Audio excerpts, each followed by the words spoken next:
মক্কার বুকে আম্মার ইবনে ইয়াসির অথবা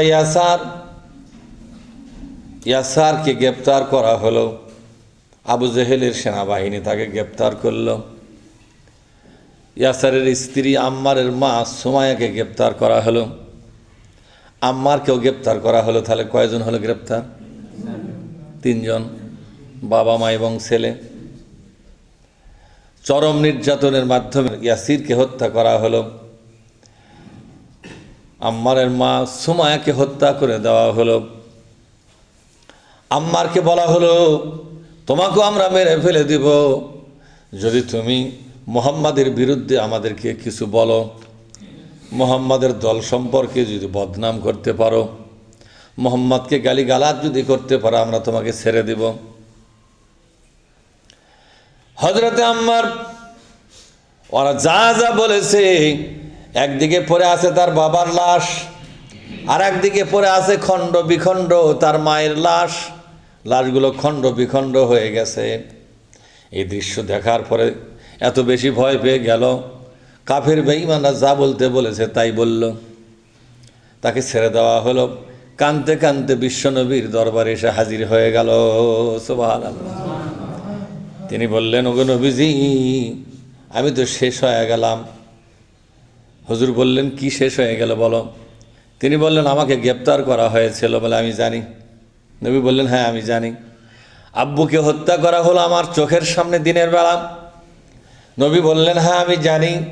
মাকে হত্যা করা হয়েছে। নবী বললেন, আম্মার রে, সে খবরটা আমি জানি। তোমাদেরকে যেখানে হত্যা করা হচ্ছিল তার পাশেই পাহাড়ের মধ্যে আমি লুকিয়ে সব কিছু দেখতেছিলাম, কিন্তু আমার করার কিছুই ছিল না। সরকারি সেনাবাহিনীর সাথে লড়াই করার কোনো ক্ষমতা আমার হাতে নাই। যেহেতু এখন সরকার হলো আবু জেহেল, তার সেনাবাহিনী দিয়া, পুলিশ বাহিনী দিয়া কোরআনের পক্ষের মানুষ 3টাকে গ্রেপ্তার করেছে। এক এক করে 2 জনকে হত্যা করলো, তোমার প্রতি নির্যাতন শুরু করলো। সব দৃশ্য আমি ওই ময়দানের পাশেই পাহাড়ের গুহার মধ্যে বসে বসে দৃশ্যগুলো দেখতেছিলাম আর তোমাদের জন্য কাঁদতেছিলাম। আমার করার কিছুই ছিল না। বলো কি হয়েছে তোমার? আম্মার বলেন, ইয়া রাসূলুল্লাহ, নবীজি, ওরা আমাকে বলল, যদি নবীকে গালিগালাজ করতে পারো তাহলে আমরা তোমাকে ছেড়ে দেব। নবীর ইসলামী দল সম্পর্কে যদি বদনাম করতে পারো, কি করতে পারো? বদনাম যদি করতে পারো তাহলে আমরা তোমাকে ছেড়ে দেব। আমি তখন বাধ্য হয়ে বাবা মার লাশের দিকে তাকাই, এত বেশি ভয় পেয়ে গেছি। আমি আপনার বদনাম করেছি, ইসলামী আন্দোলনের বদনাম করেছি, আমাকে ওরা ছেড়ে দিল। নবীজি, আমার মুসলমানের তো আছে না গেছে?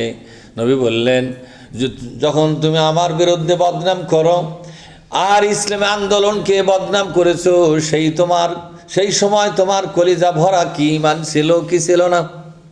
তিনি বললেন, হ্যাঁ আমার কলিজা ভরা ঈমান ছিল।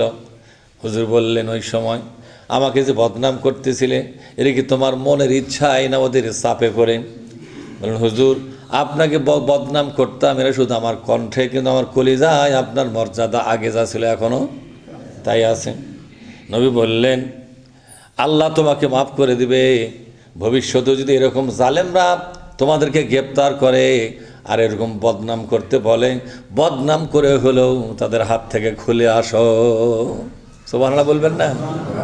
কি সুযোগটা আল্লাহ দিলেন! পিটুনের চোটে মানুষ কি করবে,